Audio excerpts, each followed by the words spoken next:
Cybernexus.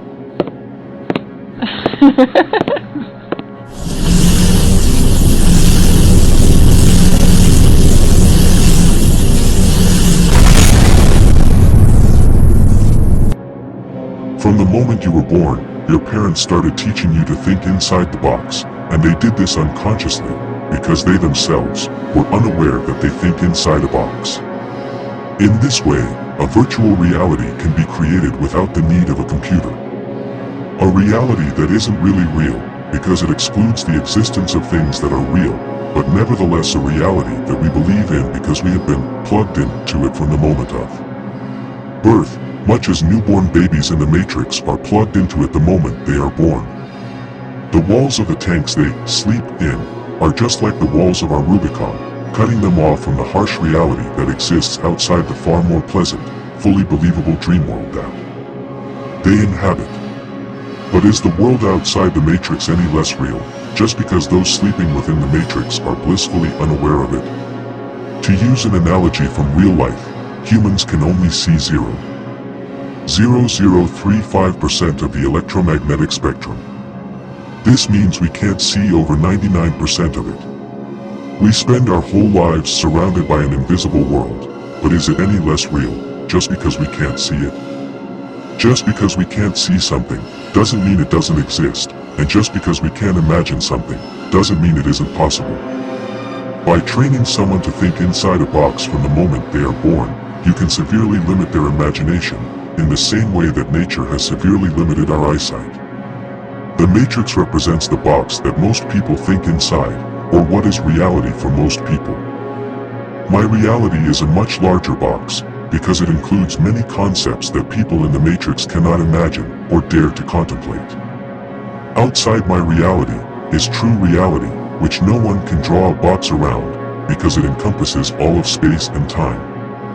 Space, which stretches to infinity in all directions, as far as we know, and time, which stretches to eternity in both directions, backward and forward, as far as we know. Astrophysicists may put an age on the universe, 15 billion years or some such, but they don't really know, and whatever happened before that, or when time began, is even more speculative.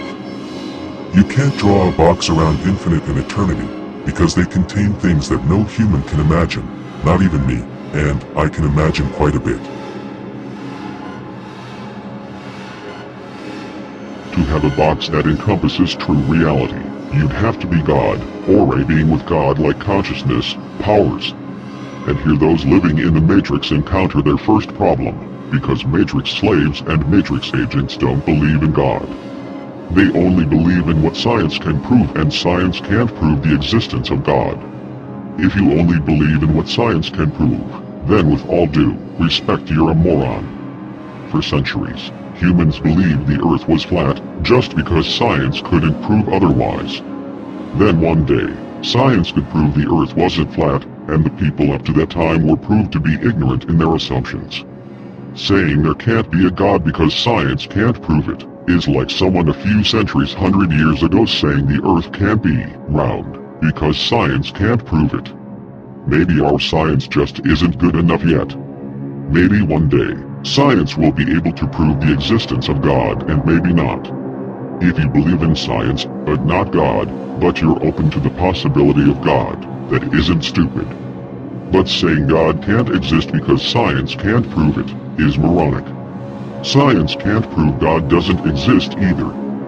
I've made a fairly sweeping generalization in saying Matrix slaves and Matrix agents don't believe in God.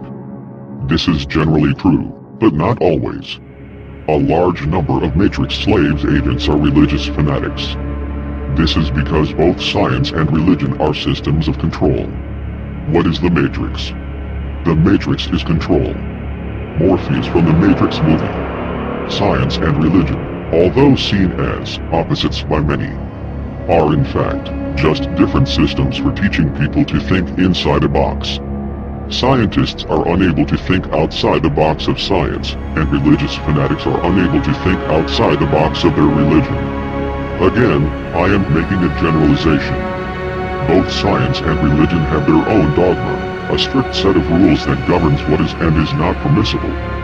The degree to which an individual is enslaved by science or religion, and their thinking constrained by the box of science or religion, depends on how dogmatically the individual follows science or religion.